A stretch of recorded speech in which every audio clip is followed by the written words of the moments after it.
Hi అండి, welcome to one more video. మా ఊర్లో అయితే అమ్మవారి తిరునాళ్ళు 3 డేస్ అయితే చేశారనమాట. బాగా చేశారు ఈసారి అయితేను.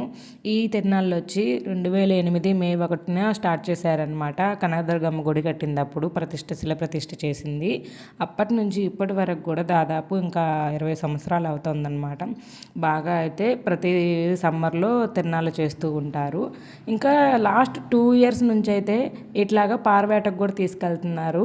అంతకుముందు వరకు పారవేటకు తీసుకెళ్లే వాళ్ళు కాదు. లాస్ట్ 2 ఇయర్స్ నుంచి ఇలా అయితే అమ్మవారిని, ఊర్లో ఉండే రాములవారి స్వామి విగ్రహాలని, రాధాకృష్ణ, శివపార్వతులు వీళ్ళందరినీ కూడా ఒక్కొక్క విగ్రహాన్ని ఒక్కొక్క ట్రాక్టర్లో అయితే పెట్టి ఊరంతా తిప్పేసి ఇంకా మధ్యాహ్నం టైంలో అయితే పారవేటకు తీసుకెళ్తారనమాట. మా ఊరు సోమేశ్వరది కాలువ ఉంటుంది, అక్కడికైతే పారవేటకు తీసుకెళ్తున్నారు. పారవేటకు తీసుకెళ్లే సమయంలో అయితే ఇంకా కోలాటం భజన కూడా వేపిస్తూ తీసుకెళ్లారనమాట. ఈ పారవేట సమయంలో అయితే అందరూ కూడా చాలా బాగా, పిల్లల నుంచి పెద్దల వరకు బాగా ఎంజాయ్ చేస్తారనమాట. బాగా తిరణాలన్నీ చూసుకుంటూ అందరితో పలకరించుకుంటూ వెళ్తూ ఉంటారు. ఇక్కడైతే నేను కూడా, మా పిల్లలు, నేను, మా వారు అందరం వెళ్ళున్నామన్నమాట. ఏమైతే మా వదిన అంటాము, అంటే మా క్లాస్మేట్ అండి చిన్నప్పటి నుంచి.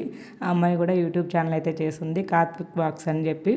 ఇంక చూడండి, కోలాటం కర్రలు ఇప్పించేదాకా ఒప్పుకోలేదు మా చిన్నోడు అయితే. వాళ్ళ దగ్గర నుంచి ఇప్పిస్తే ఇంకా అవి అయితే అట్లా కొడుతూ ఉన్నాడు. ఒక హాఫ్ అన్ అవర్ ఇక్కడైతే చెట్టు కింద భజన వేశారనమాట. భజన వేసిన తర్వాత అయితే ఇంకా కుందేలు తిప్పే కార్యక్రమం అయితే ఉంటుంది. ఆ కార్యక్రమాన్ని అయితే చేస్తారు. అది నెక్స్ట్ షార్ట్లో అయితే అప్లోడ్ చేస్తాను. ప్లీజ్ లైక్ చేసేయండి. By by.